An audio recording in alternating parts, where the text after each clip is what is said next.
Atelier Sophie 2, The Alchemist of the Mysterious Dream, is Koei Tecmo's newest release on the Nintendo Switch, and the game is also available on both PlayStation and on PC via Steam.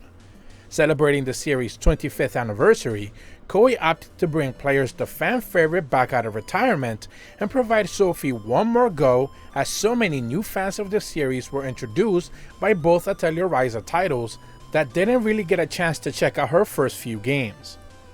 For those who are new to the Sophie Trilogy or her story in general, you don't necessarily need to feel like you're going to miss out on all of it, since the game does provide you with a prelude of sorts in the form of a video to catch up on the events leading up to the title. You appear in the world known as Erde Waig, essentially the land created by the goddess Elvira, who with all her powers seems to have created this place from scratch, and begins to invite people to fulfill their wishes. Once their wishes are fulfilled, they're able to return back to the real world and go about their lives. Interestingly enough, there's nothing nefarious to it at first. She's simply looking out to give humans a way to fulfill their full potential. It's because of her powers that people from all sorts of places and even times are able to be pulled into the town known as Roytel. This is where Sophie begins her journey in her desperate search for Plachna, who simply went missing after they were both yanked into this mysterious world. It's worth stressing that everyone in this world is here by their own volition. No one's been pulled in without their prior knowledge or without any reason except of course of Sophie, who was dragged in because Plachna was taken in. In town, you'll find the more typical amenities that you're used to seeing in Atelier games, be it shops, the quest board that town folks use to make petitions so you can choose to craft something for them, hunt some materials for them, or anything along those lines. You'll also be finding that this world's Plachna's Atelier is there as well. This serves as the more of a home base where you'll begin to venture out from.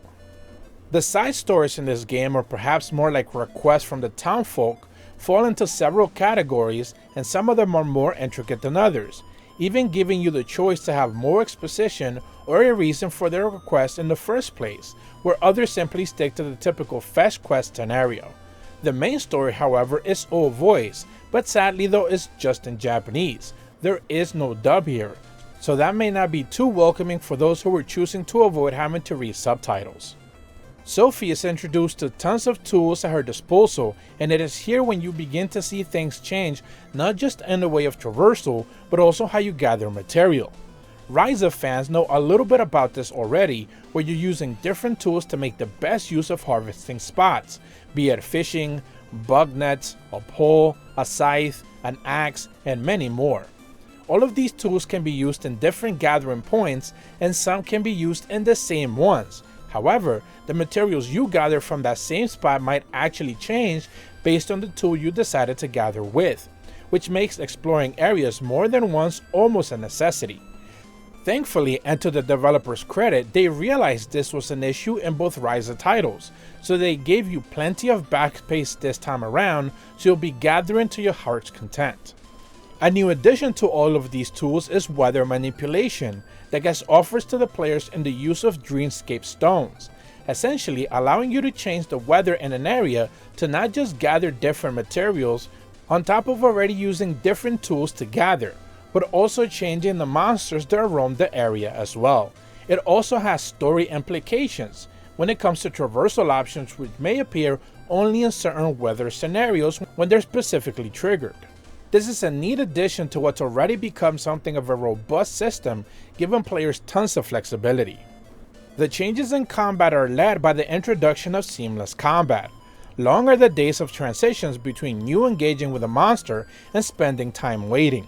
Everything starts right away as you initiate it, and the game doesn't miss a beat.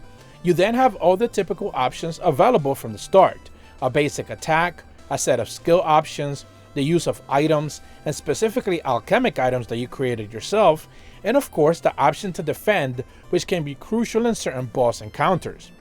TP is now used to trigger twin actions, which are somewhat reminiscent of what Ryza had with support attacks, but now you can activate it and you build up your meter right away. This will allow two characters of your choice to use the skill back to back and make quick haste of an enemy. All of this is done to put a bit of a less emphasis on items, which in the past have been a bit too overpowered, and give each of the characters their own chance to shine without the constant spam of alchemic tools. With that said, the opportunities of status debuffs tossed into enemies and flat out elemental abuse that you can cause with items that the series has been known for quite a while is still all there, and crafting the best most possible bombs and items is still a sure way to getting through the most tougher encounters. Enemies also see a few changes in the form of barriers, which simply mean a way for you to have to deal with them in unorthodox fashions when trying to bring them down to zero. Typically, monsters have one type of weakness that may now have different parameters, making you have to rethink your strategy and perhaps swap your team around on the fly. To do this, the game easily provides your 3 frontline characters and 3 backline characters the option to be brought forward in any moment out instantly and sync up with another character to do a dual trigger to an action attack for all type of synergies and attack combinations. They're extremely satisfying and will put hurt on baddies. As has now been the norm with Atelier games, the alchemic and crafting takes a bit of a different form. You'll no longer be dealing with a grid system like in other games, but more of a panel format, and this actually resembles something closer to a Mach 3 game. Each item is given a color based on the element and placed on the board, whose rarity also dictates just how many spots it's going to take on the board that will begin to boost its effectiveness. As you begin to lay down your items and avoid overlap, the goal is twofold. First, to fill out the board as much as possible to match lines for boosted effects, giving items more proficiency and the chance to carry out more traits, as well as raising the item's level and using as many elements as possible for the max amount of traits. Obviously, this is tough to do with low quality materials, so things like catalysts become crucial the more you craft.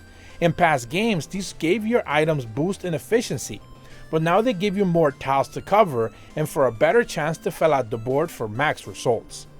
It's a simpler alchemic system that of course has all the nuance and intricacies if you wish to max out armor benefits, weapon traits, and even items you have to turn in for a specific request.